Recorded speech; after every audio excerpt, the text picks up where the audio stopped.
अस्वनी साहू मुरना बोड़े सरा मारे थौरे गोरी अस्वनी साहू मुरना मेला घुमा हूँ तोला रे गोरी झुलिया झूला हूँ तोला रे रानी मेला घुमा हूँ तोला रे गोरी झुलिया झूला हूँ तोला रे रानी आजा बेना मोरे गाँव आजा बेना मोरे गाँव बोड़े सरा मारे थौरे गोरी अस्वनी साहू मुरना बोड़े सरा मारे थौरे गोरी अस्वनी साहू मुरना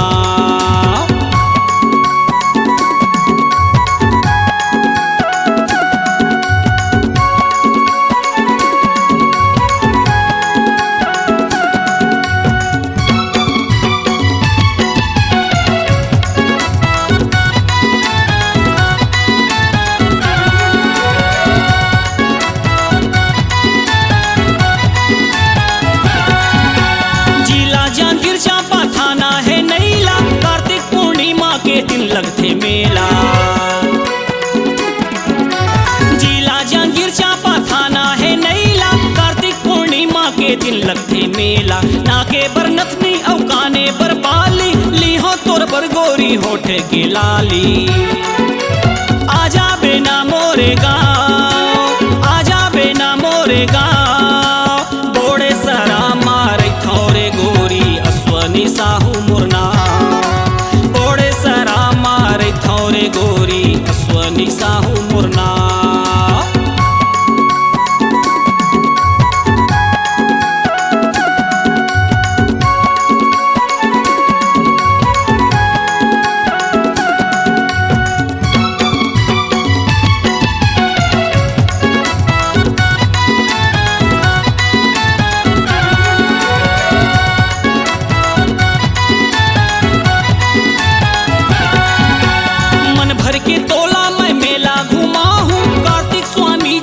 दर्शन करा हूँ मन भर के तोला मैं मेला घुमा हूँ कार्तिक स्वामी जी के दर्शन करा हूँ प्रकाश के डीजे में तोला नचा हूँ आनी बानी के मैं गाना सुना हूँ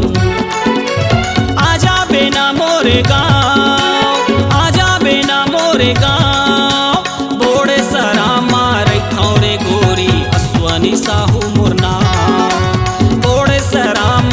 थौरे गोरी अस्वनी साहू मुरना मेला घुमा हूँ तोला रे गोरी झुलिया झूला हूँ तोला रे रानी मेला घुमा हूँ तोला रे गोरी झुलिया झूला हूँ तोला रे रानी आजा बेना मोरे गाँव आजा बेना मोरे गाँव बोड़े सरा मारे थौरे गोरी अस्वनी साहू मुरना बोड़े सरा मारे थौरे गोरी अस्वनी साहू मुरना बोड़े सरा मारे थौरे गोरी अस्वनी साहू मुरना